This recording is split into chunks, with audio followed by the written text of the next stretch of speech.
हमारे देश में होने वाले कई घोटालों में जो सबसे चर्चित घोटाला है उसकी बात करते हैं। यह कहना गलत नहीं होगा, भारत घोटालों की जननी बना हुआ है।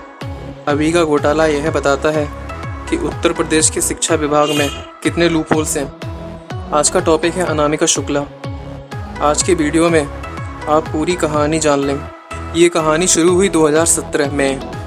अनामिका शुक्ला नाम की एक महिला, बहुत ही टैलेंटेड, 10th 12th दोनों में फर्स्ट डिवीज़न, बीएड किया, टेट क्रॉस किया और 2017 में कस्तूरबा गांधी विद्यालय उत्तर प्रदेश, जो कि सरकारी स्कूल है, उसमें पोस्ट निकली। सरकारी नौकरी किसे नहीं चाहिए, और जब कोई टीचर इतनी ज़्यादा क्वालिफाइड हो तो अनामिका शुक्ला ने भी वही किया।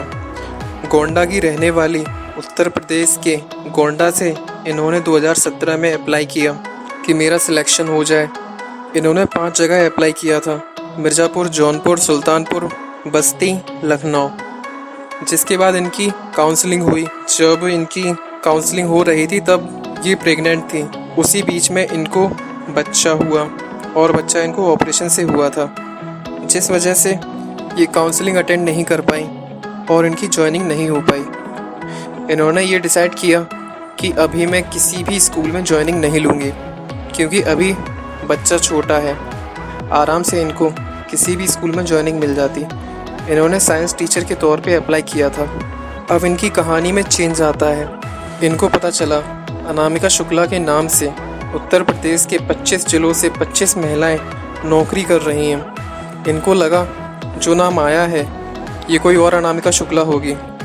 बाद में जब पेपर में न्यूज़ आई तब इनको पता लगा कि ये तो मेरे ही बारे में बात हो रही है। तो असल में हुआ क्या था? काउंसलिंग के लिए आपको अपने डॉक्यूमेंट्स की कॉपी सबमिट करनी पड़ती है, और इनके डॉक्यूमेंट का गलत यूज़ किया गया। इनके सर्टिफिकेट पर किसी और की फ़ोटो लगाकर उनको नौकरी दे दी गई। अनामिका शुक्ला ने तो जॉब ली नहीं। अब जिन 25 टीचर को जॉब दी गई, कुछ तो कभी स्कूल आए ही नहीं, और अनामिका शुक्ला के नाम पर इन्होंने 1.5 साल तक पैसे उठाए। सब कुछ अच्छा चल रहा था, तभी एक चूक हो गई। अकाउंटेंट ने एक गलती कर दी। अकाउंटेंट ने देखा अनामिका शुक्ला के नाम पर कई जगह ट्रांजैक्शन हुआ। 23-24 हज़ार की सैलरीज अलग अलग अकाउंट में डाली गई। अकाउंटेंट ने इस गड़बड़ी को आगे रिपोर्ट कर दिया। ये घोटाला सामने आया। जब ये मामला बहुत तूल पकड़ गया तब अनामिका शुक्ला ने अपना नाम देखा पेपर में, जिसमें उनके नाम के साथ उनके पिताजी का नाम भी था। और तो और जब रोल नंबर भी उन्होंने पढ़ा तो उनका ही था। और यहाँ उत्तर प्रदेश की सरकार, पुलिस विभाग असली अनामिका शुक्ला को खोजने में जुटी हुई थी। फिर मंगलवार को अनामिका शुक्ला सामने आई।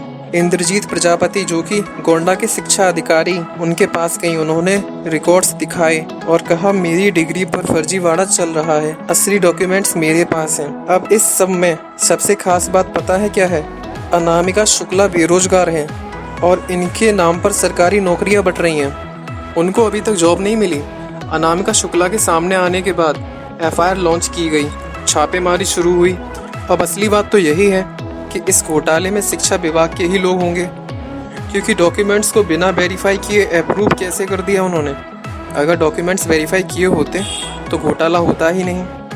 अब यहाँ पर जो टीचर पकड़ी गई हैं उनमें से एक कासगंज की टीचर हैं। उन्होंने अपना नाम अनामिका शुक्ला बताया था। फिर जांच हो रही थी तो उन्होंने अपना नाम अनामिका सिंह बताया।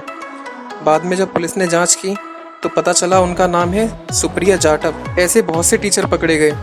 अब यहाँ सुप्रिया जाटव ने बताया इस जॉब के लिए उन्होंने 1 लाख रुपए दिए थे। जिस व्यक्ति को उन्होंने रुपए दिए थे उसका नाम राज है। इस फर्जीवाड़े में शिक्षा विभाग की पूरी मिलीभगत है। अब देखना ये है कि आज की उत्तर प्रदेश सरकार शिक्षा विभाग के लोगों पर कार्यवाही करेगी, या फिर पिछली सरकारों की तरह किसी एक पर सारी गलती डालकर बाकी सभी लोगों को बचाएगी। आगे जो भी अपडेट्स आएगा उसे जानने के लिए मैनपुरी अपडेट्स को सब्सक्राइब कर लें। देखते रहिए मैनपुरी अपडेट्स।